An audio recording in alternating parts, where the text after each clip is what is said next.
This is Bigger Questions with your host, Robert Martin.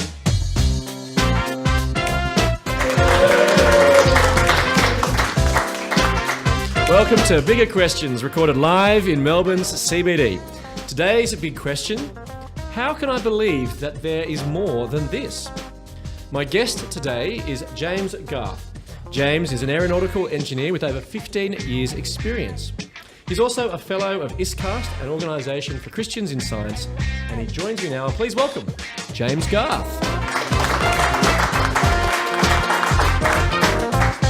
G'day, James. Welcome to Bigger Questions. So, James, you're an aerospace engineer. What do you love about aerospace engineering? The honest answer, Rob, is that I get paid to play with big boys' toys all day. Really? That's the honest answer. Yeah, so you like big planes? Big planes, small planes as well, manned, unmanned, fighter, civil, the whole gamut. Terrific. Well, to kick off Bigger Questions, we do like to ask a couple of smaller questions. We do try to have a bit of fun on the show. And today we're talking with James Garth about how we can believe that there is more than this. So, James, our smaller questions to you today are: how much do you know, quotes, about more than this? Now, it sounds a little bit esoteric, but it'll make sense as we do the quiz. Are you prepared, do you think? Yeah, I'm worried. Let's see how this goes. Okay, we'll see how we go. There's two questions, both multiple choice. Question one: the boy Oliver Twist, in Charles Dickens' classic tale of the same name, once in a moment of great temerity asks, "Please, sir, I want some more." What was he asking for more of? Was it A, more to reality than just the material order? Was it B, more water to drink to stave off his thirst? Was it C, more gruel to eat for his supper? Or was it D, more fries with his order? Well, I think they're all reasonable requests in their own way. Yep. I don't think Oliver was concerned about existential angst, so Okay, I'm going to drop right, A. yeah. I don't think burgers and fries and the like would be on the menu at this institution, so I think D's gone. Yep. I'm pretty sure it's C, the gruel. And the answer is indeed C. That's right. He was probably driven more by hunger than it was for philosophical or existential yearning. Indeed. Yes. Question two. So who made the following statement that this is all there is? The statement is: I regard the brain as a computer which will stop working when its components fail. There is no heaven or afterlife for broken down computers. That is a fairy story for people afraid of the dark. Was it A, the Pope? B, Bill Gates, who knew a thing or two about computers? Is it C, Douglas Adams, the author to The Hitchhiker's Guide to the Galaxy? Or was it D, Stephen Hawking, the great physicist? I do know this one, and it was Stephen Hawking, the great physicist.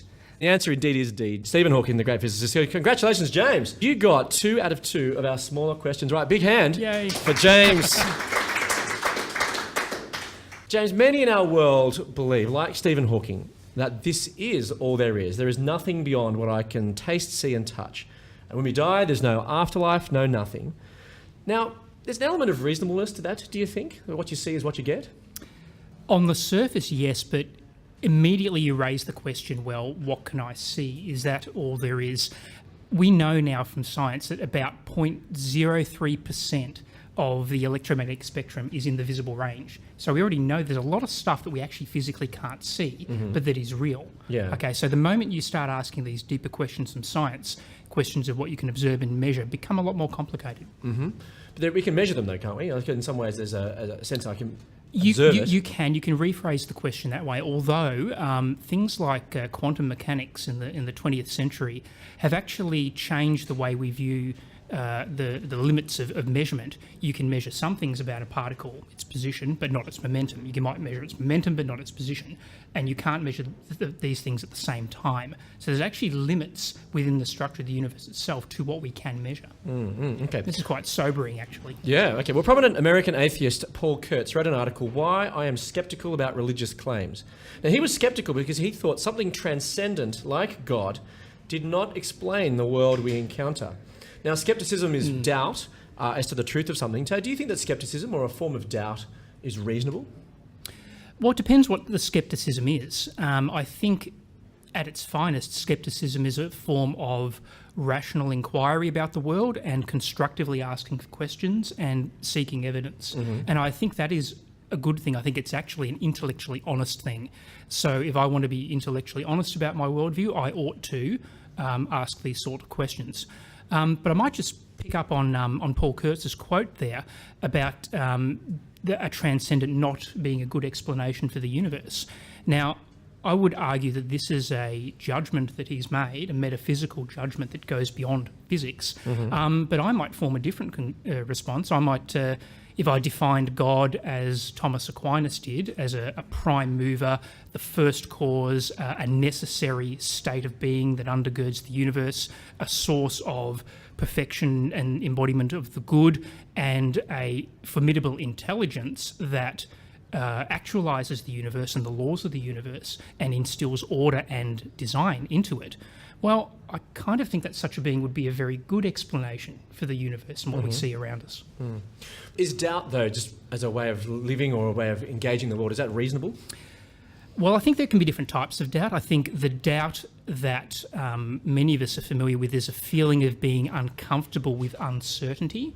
And as I kind of alluded to before, the more we know about the world and the universe, there's a lot of things that are difficult to know with certainty.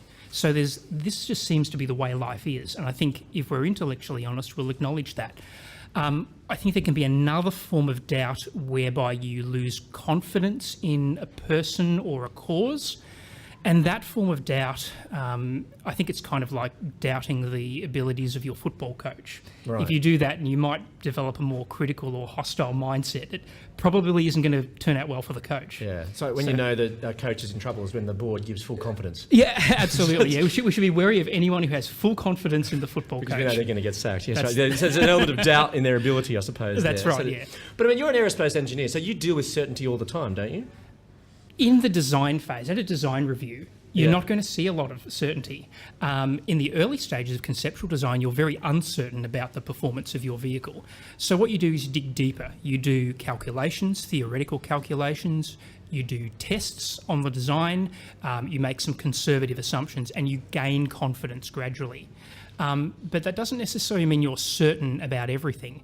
I mean, take fraction mechanics, for example. That's the statistical discipline of finding out where a crack's going to occur in your aircraft. Do they do those calculations, do they? So we make some approximations, statistical approximations, but you don't actually know where one of these is going to occur with certainty. Does that help select my seat next time I'm on a plane to work out where the crack is most likely to be? No. If we're doing our job properly, there are design principles you can put in place to minimise stress concentrations. Okay, good. And that's what we do. Thanks. But my point is that you don't actually know in that thing where something's going to originate from. So there's an element of certainty, or what degree of certainty do you have? I think we come up with confidence in the air vehicle because we have good enough reasons to think that it will work. Okay. Now, we might do our theoretical calculations, and they're all well and good, but you don't really know how it's going to perform until you put it in the air and test it. You know, the great aerospace engineer Werner von Braun said, "One good test is worth 1,000 expert opinions." So then, must we then have certainty to believe something? I'm wary of someone who expresses full and total dogmatic certainty. I think it was Martin Luther said, when it comes to knowledge, that you've got two options. You can have knowledge with doubts, or you can have no knowledge at all. The only other option is if you have knowledge with no doubts. And Luther said, only God and madmen have knowledge with no doubts. Now, James, doubt, certainly about questions of God, is something that you've experienced in your life. Now, you say that doubt is connected to knowledge, but maybe can you tell us about your experiences of doubt, particularly when it came to Christian faith? So I've had an experience probably not dissimilar to a lot of people insofar as I was raised in a home where Christian belief, we went to church, and it was never forced upon me in such a way that I felt this is something I have to accept or there'll be big consequences, okay? We had a good youth group, a nice community by and large, and it was generally something that I look back with in fond memories. But I think when I sort of went into my kind of early 20s, like a lot of people do, I looked at the worldview that I'd been given with and raised with, and I sort of put it under a bit of scrutiny to decide what parts of that worldview I'd take forward into my adult life and what parts I'd dispense with. I gained a lot of frustration with people in my peer group and church community who'd make claims about God's action in the world that I thought didn't have enough doubt. That would say, I pray for a job when I'm going for a job at Woolworths. Oh, look, I got the job at Woolworths, so God must have given me the job. Or I'm driving through the city and I need a car parking space, that classic example. Oh, look, a car parking space appears, thanks God. Now the skeptic... It's not unreasonable, though. Well, the skeptic in me would always say, well, okay, is it God's job to provide car parking spaces, or is that the council's job? And what about the person who missed the car parking spot because you got it? And they might have prayed. Did God not answer their prayer? So these are some of the doubts that you had. Yeah, and often it was really with people who would talk with a lot of confidence that, oh, God's doing this, he's acting this way, he's doing this in my life. And to me, that just seemed to be a little bit surfacey and not deep enough. Mm-hmm. So how did you resolve that? A number of ways. I think the first way was understanding the idea of provisionality of knowledge. So I might believe some things provisionally. I have a little bit of doubt, but I have enough confidence to work with that aspect of knowledge and move forward. Some things I might believe stronger than I believe other things. Like I might believe with a very high degree of confidence that Jesus was a person with a reputation as a teacher and a healer who said and did certain things and was crucified in the early first century under Pontius Pilate. I could say that with a very high degree of confidence and be well within mainstream historical opinion. But I might say something like, well, I don't really know who wrote the book of Hebrews. Okay, there's a lot of arguments for and against who the author of that book is. So my strength, my degree of knowledge depends on the question that you're asking. And for me to understand that that's okay, I can do that in my theology and religion and philosophy. I can do that in my science. It's okay to have that provisionality. So provisionality of belief or recognizing was one factor? That was one factor. What else was there? Another factor was realising that I was better served if I was exploring these questions to look at top-tier thinkers. What do you mean by top-tier thinkers? The people at the top of their game? Yeah, people who have stood the test of time, like you might say Thomas Aquinas, Blaise Pascal, Alvin Plantinga, C.S. Lewis, these kind of names. I would be better off going and looking at the wisdom of these thinkers than asking someone who was in my peer group in their early 20s about the complex questions of existence. Going on an internet forum or something. Or going on the internet. A lot of people think they can track down truth by jumping on the internet and looking at a discussion thread where people go at it for 500 comments. There might be better ways to try and seek out truth than that. Yeah. And so you engage these thinkers, and so what was your conclusion? Well, I actually gained what I thought was a more satisfying faith, a more satisfying understanding of God by just backing things off a bit and not insisting upon that level of strident certainty. I didn't have to whip myself up into a frenzy to believe something. I had just a more organic and a tepid sort of faith. So what does that mean? Does it mean that you don't really believe, or... No, I actually say that I think there are very good reasons to believe in God. I don't think I can furnish an argument that you couldn't then come back at with another objection. But I think I could make an inference to the best explanation. I could say, based on what I see in the world, it makes sense, or better sense than the alternatives, that there is some intelligence behind it. So yes, I do believe, and that belief is strong, but it's within the context of understanding my philosophy of knowledge, if you like. Now, the Atheist Foundation of Australia, on their website, say that we live in a natural universe with known natural laws. We can understand why primitive cultures believed that invisible beings controlled what we now call the elements and natural phenomena. With access to factual knowledge, there is now no excuse for believing in gods, fairies, or any supernatural concept. So is there really no excuse for believing in God or any supernatural concept? How can I believe that there is more than this? Yeah, that quote's interesting. I find their confidence a bit disturbing. I'm not saying that we don't know that the universe is governed by laws. We do. But I think it's a stretch to say we have a full description.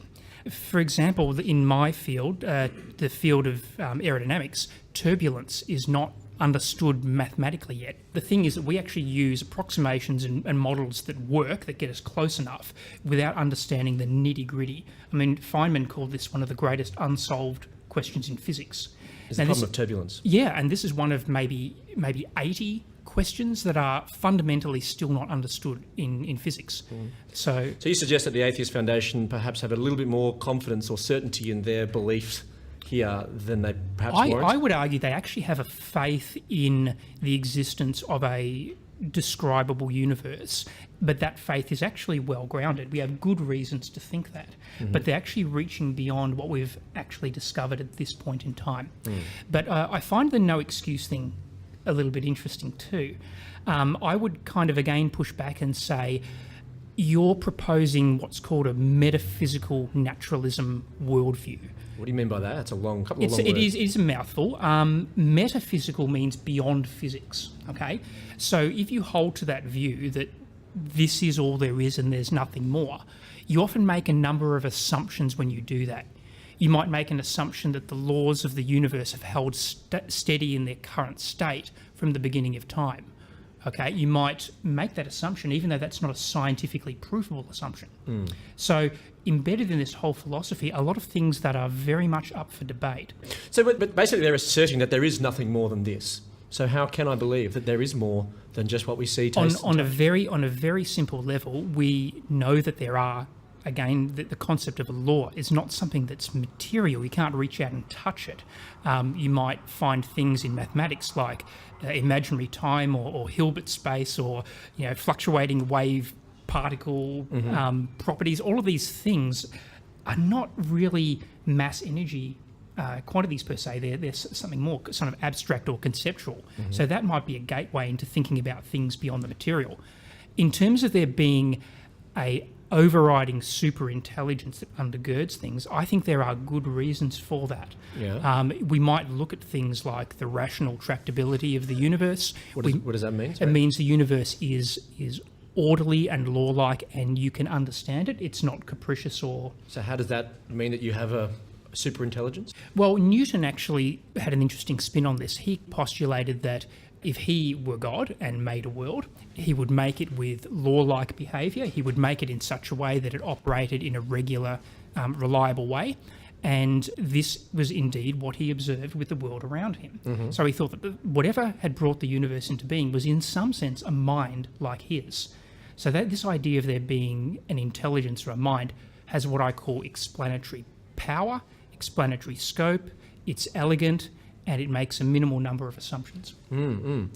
Any other reasons that you think that there's more than this?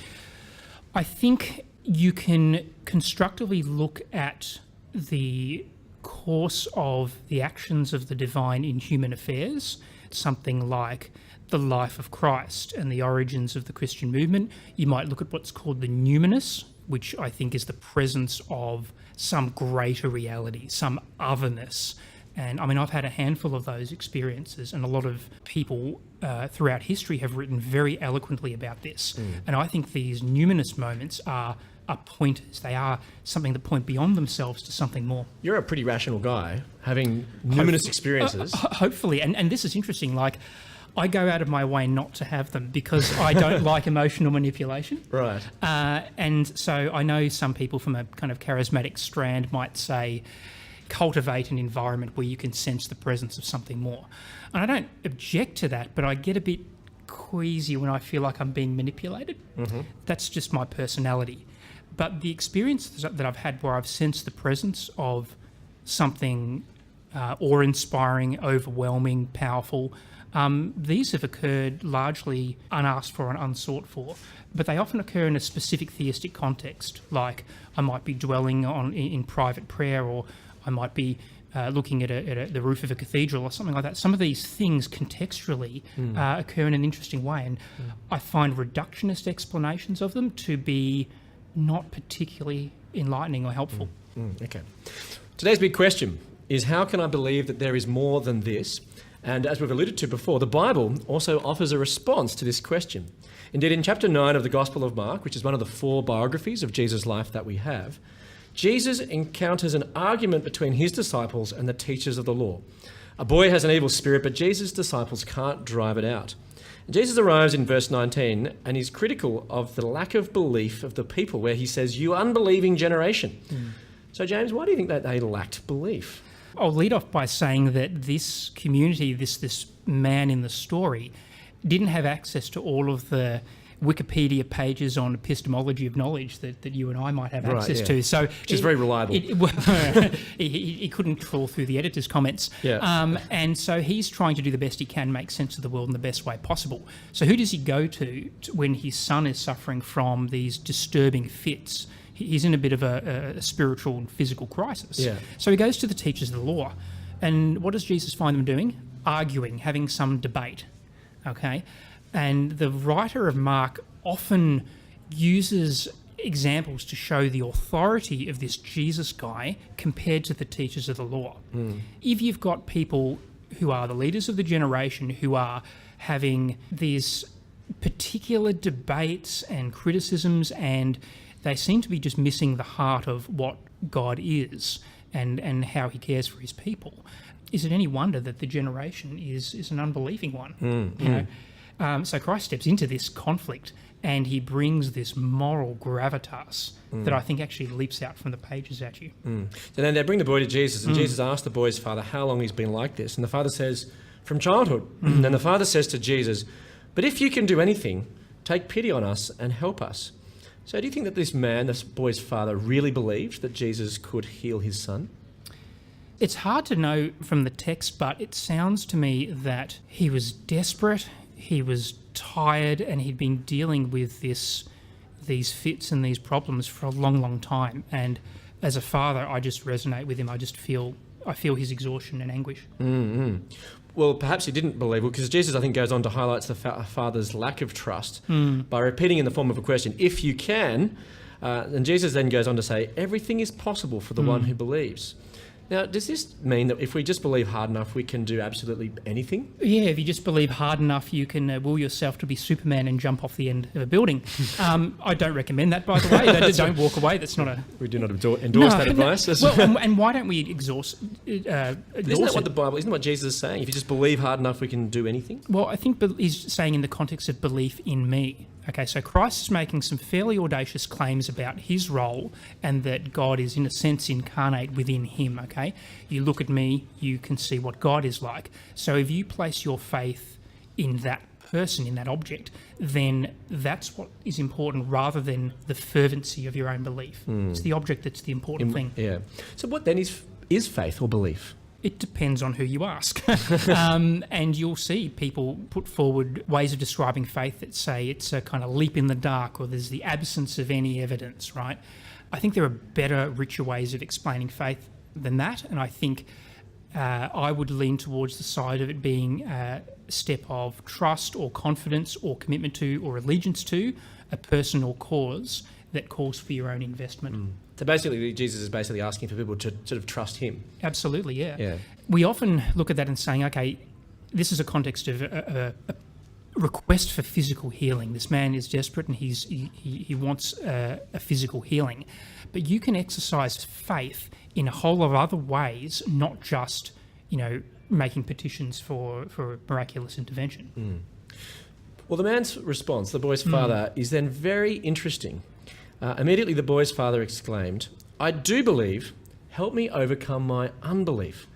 So are his doubts reasonable? I think in this man we actually see a glimpse of authenticity, and I think Jesus was very big on authenticity, intellectual honesty if you want to call it that, and this man was being authentic. He didn't believe, but he wants to. He wants to get that connection, to get that understanding.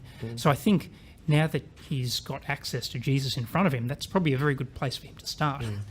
So then how do you resonate with the statement, I do believe, help me overcome my unbelief? Okay, so I might look at things that I'm uncertain about and think, how can I manage this constructively? How can I foster a deeper understanding of the world in a way that doesn't involve me being critical or hostile?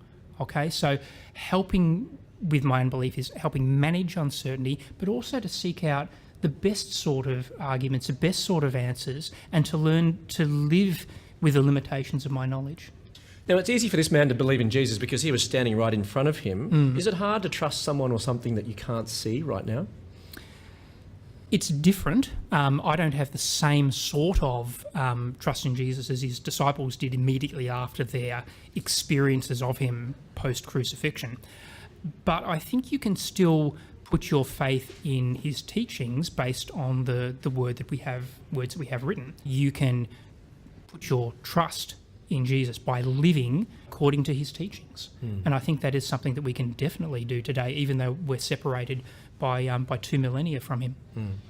What about those who you said don't actually want to believe? That's an interesting one. I think you need to discern here whether the objection is a genuine one because you really find the whole view doesn't cohere or doesn't work. I think we need to have some grace and charity there. There might be the person who might find it unattractive to believe in Christianity because it might make some very hard moral demands. If I wanted to make up a belief in God, I don't think I would choose Christian theism. I'd choose what's called metaphysical therapeutic deism, which... If we can understand that, then sure. It's a big mouthful to say that basically there's something more, but this thing is always loving and kind and doesn't challenge me to change my behaviour in any way, doesn't make any demands, and just kind of is like your buddy that sticks around. I think the view of God is much more serious than that. So, James, how can I believe that there is more than this? We can have good reasons to think there's something more, that there is a universe with not only a mathematical reality, but a moral reality that undergirds it. I think it is a very plausible inference to think that there is a intelligence behind it all, and that this intelligence has interacted with the world in some way, and that you can, in some sense, detect its fingerprints. I would say that our destiny is not to live in a world where this is all there is, but to enjoy a world where there is something more. And Jesus gives us a glimpse of more as well? Absolutely. The audacious thing about Jesus is that he is claiming that if you look at him, you truly see what God is like. It's like looking at a painting that you find difficult to interpret. You know the painting's there on the wall in the gallery, but imagine if the artist comes up next to you and helps explain some of the finer features. You're going to learn a lot more about that painting than if you sat back just understanding it from your own point of view. Let me leave you with the Bible's answer to the big question. How can I believe that there is more than this? From Mark 9:37. I do believe. Help me overcome my unbelief. I look forward to you joining us next time for bigger questions. Please thank our guest today, James Garth.